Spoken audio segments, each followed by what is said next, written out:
Hello बच्चों, welcome to the Haifa classes. Haifa help to nourish your brain through education.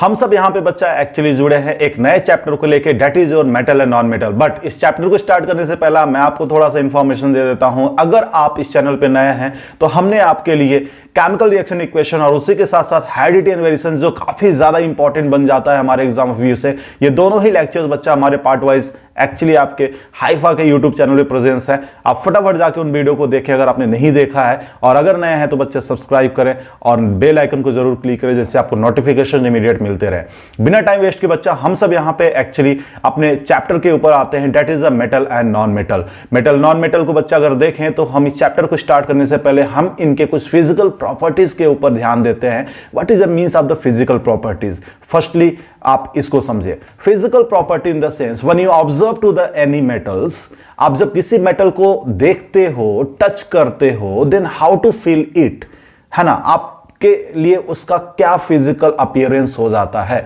जब आप physical किसी भी मेटल और नॉन मेटल को ऑब्जर्व करते हैं तो। ओके, तो अगर हम बात करें यहां पे हम किसी मेटल को when you observe by the physical state, then metal are appearance like solid and heavy. Okay, but यहां पे कुछ एक्सेप्शन बन जाते हैं हमारे मेटल के लिए at the form of the physical state. That is a exception to here, that is a exception to here. Exception में अगर बच्चा यहां पे देखा जाए तो ये हमारा हो जाता है सबसे पहले अगर देखा जाए मरकरी। मरकरी एंड उसी के साथ बच्चा अगर बात किया जाए तो अपना हो जाता है गैलियम। ये दो ऐसे एलिमेंट हो जाते हैं जो अपने रूम टेम्परेचर पे लिक्विड के फॉर्म में प्रेजेंस होते हैं। क्लियर? अगर वही नॉन मेटल का यहां पे हम फिजिकल अपीयरेंस देखें बच्चा, तो नॉन मेटल में भी हमारे जो एक्चुअली एलिमेंट होते हैं सभी के सभी गैसियस फॉर्म में प्रेजेंस होते हैं, बट उनमें भी कुछ एक्सेप्शन है। जैसे कि अगर हम बात करें सल्फर एंड आयोडीन, तो सल्फर एंड आयोडीन जो है बच्चा, ये प्रॉपर वे में हमारे रूम टेम्परेचर पे ये रहता है लिक्विड के फॉर्म में। किस फॉर्म में? सॉलिड के फॉर्म में। किस फॉर्म में बच्चा? सॉलिड के फॉर्म में। जबकि अगर वहीं बात करें इसमें एक और एक्सेप्शन बनता है, और वो है हमारा कौन बच्चा? अगर प्रॉपर में बात की जाए ब्रोमाइन, दैट इज BROMINE। ये बच्चा अपने रूम टेम्परेचर पे ये रहता है लिक्विड के फॉर्म में। किस फॉर्म में बच्चा? लिक्विड के फॉर्म में। क्लियर? समझ में आ रही बात बच्चा? नाउ आफ्टर टू दैट अगर यहां पे देखा जाए, हम यहां पे हमारे पास फिजिकल स्टेट का यहां पे हमने पूरा टॉपिक क्लियर किया, और exception is the important, that's why I am to teach here proper way exception, क्योंकि एक्सेप्शन से ही बच्चा क्वेश्चंस बनेंगे। ओके, नाउ आफ्टर टुडे अगर हम देखें लस्टर के बारे में, तो लस्टर में हमारा मेटल जो होता है काफी ज्यादा शाइनिंग प्रोवाइड करता है, और इसी पर्पज से बच्चा हम, जैसे कि आपने लाइट चैप्टर में पढ़ा होगा कि हम सिल्वर का यूटिलाइज करते हैं अपने मिरर के बिहाइंड, और ये सिर्फ इसलिए करते हैं क्योंकि बच्चा जो मेटल जो हमारा सिल्वर होता है ये प्रॉपर में काफी शाइनिंग होता है, that's why reason. Okay, now अगर वहीं हम लस्टर के फॉर्म में अगर नॉन मेटल में देखें, तो नॉन मेटल में हमारा जितना भी सब्सटेंस होता है वो सब के सब लस्टर तो एक्चुअली नहीं होते हैं, बट कुछ एक्सेप्शन हमारे नॉन मेटल में आ जाते हैं। अब अगर एक्सेप्शन की बात यहां भी की जाए अगेन, तो इसमें बच्चा हमारा दो एक्सेप्शन हो जाता है, नॉट दो, here is a 3 total, that is a silicon. Silicon के साथ अगर बात किया जाए तो आयोडीन, आयोडीन के साथ अगर बात किया जाए तो अपना ग्रेफाइट। 3 ऐसे एलिमेंट जो अपने प्रॉपर वे में एटमॉस्फेरिक टेम्परेचर के बेस पे या फिर हमारे रूम टेम्परेचर के बेस पे ये हमेशा लस्टर प्रोवाइड करते हैं, ये शाइनिंग प्रोवाइड करते हैं। कौन कौन सा? Silicon, iodine and graphite. Clear? Exception important है, मैं बार बार बोल रहा हूं बच्चा, आप इसको जरूर अपने माइंड में रखिएगा। Now I am to come on the hardness. तो मेटल के जो बच्चा अगर हार्डनेस की बात की जाए, तो metal are generally hard with the exception. अब यहां पे एक्सेप्शन हमारा मेटल में क्या हो जाता है बच्चा? Sodium and potassium and lead. ये 3 ऐसे एलिमेंट हो जाते हैं जो बच्चा हार्ड नहीं होते, ये सॉफ्ट होते हैं, और हम इसको इजीली नाइफ से कट कर सकते हैं। क्लियर है बात? अगर वही नॉन मेटल के हार्डनेस की बात की जाए, तो नॉन मेटल जो होते हैं सॉलिड तो होते हैं, बट अगर वहीं बात करें तो ब्रिटल नेचर के होते हैं, मींस कि आप इसको अगर किसी भी तरीके से हैमरिंग करते हैं तो ये ब्रिटलिंग फॉर्म में हो जाएंगे। However diamond which is an the allotropes of the carbon, just and again told, diamond which is in the allotropes of the carbon is the hardest, okay. और अगर बात किया जाए बच्चा तो ये हमारा एक्चुअली प्रॉपर वे में नॉन मेटल का टोटल टर्म कंप्लीट होता है। Now to come on the colours, तो मेटल के जो कलर्स होते हैं मोस्टली बच्चा ग्रे या फिर सिल्वर कलर के होते हैं, बट कुछ ऐसे हमारे मेटल्स होते हैं एक्सेप्शन के रूप में देखें, जैसे कॉपर हो गया तो ये रेडिश ब्राउन कलर कंटेन करता है, गोल्ड हो गया तो ये येलो कलर कंटेन करता है। वही नॉन मेटल की बात करें तो नॉन मेटल हमारा जो होते हैं ये एक्चुअली इनके कलर में देखें तो नॉन मेटल का एक्चुअली डिफरेंट इनका भी वेरियस कलर होता है, जैसे iodine is a purple colour, sulphur in the yellow colour and the chlorine gas is a greenish yellow colour, okay. अगर वही मैलेबिलिटी की बात करें तो मेटल आर एक्चुअली मेटल के अंदर ये एबिलिटी होता है कि वो अपने आप को मैलेबिलिटी का करेक्टर दिखाए, जैसे कि when you hammered on the any element of the metal, okay, तो वो बच्चा अपना सीट में कन्वर्ट हो जाएगा। And that's property is called the malleability. In the sense, metal have the ability to withstand hammering and can be made into the thin sheet.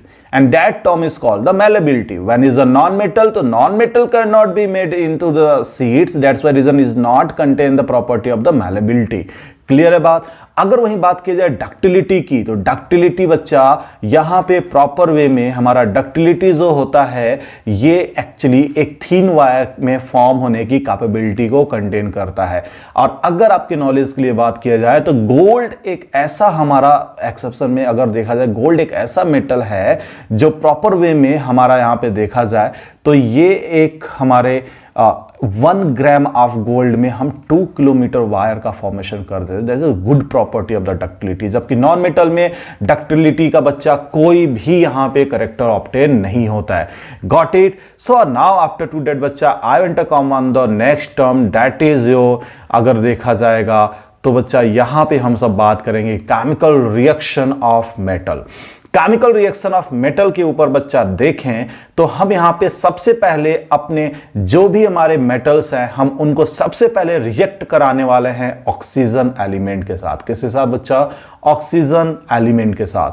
So almost जितने भी हमारे मेटल्स होते हैं when is the react with the oxygen that is the formation of the metal oxide. किसका formation करेंगे? Metal oxide का। So that is the here is the first example to here. When is sodium and potassium most reactive element, when is react with the oxygen at the room temperature to form the oxide layer, that is when is the Na and O2 is a form here, that is formation of the Na2O। and वहीं पे अगर बच्चा बात किया जाए potassium की तो potassium is a react to the oxygen, that is formation of the K2O।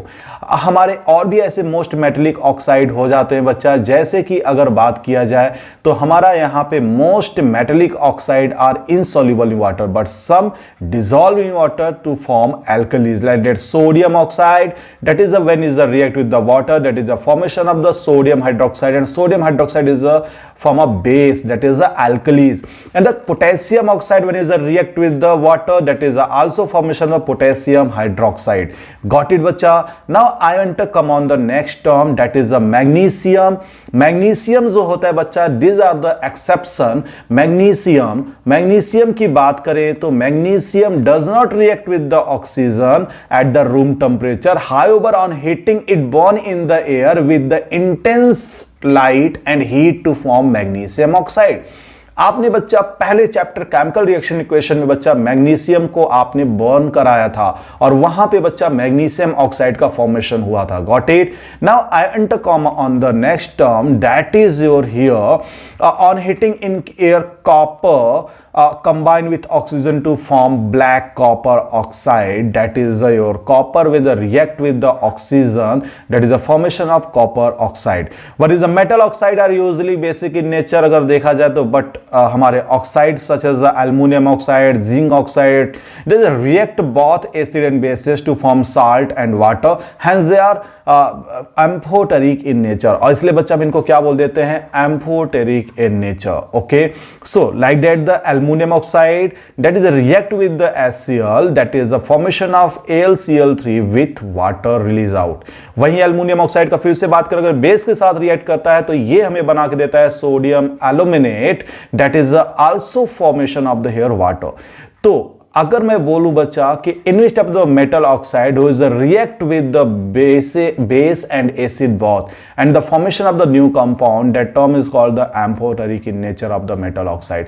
That's why reason is right, the metal oxide are usually basic in nature, but oxides such as the aluminum oxide and zinc oxide both are when is a react both acid and base to form the salt and water, and they are amphoteric in nature. Got it? I hope बच्चा ये पूरा का पूरा lecture आप सभी को समझ में आया होगा। सो आज के लिए बस इतना ही, मिलते हैं एक नए पार्ट में एक नए टर्म और एक नए रिएक्शन के साथ। इसी मेटल और नॉन मेटल को कंटिन्यू करेंगे। अगर आपने पूरे वीडियोस को देखा है तो फटाफट लाइक करें। अगर आपको कोई भी प्रॉब्लम आती बच्चा कमेंट करे कमेंट बॉक्स में, और मिलते हैं एक नए पार्ट के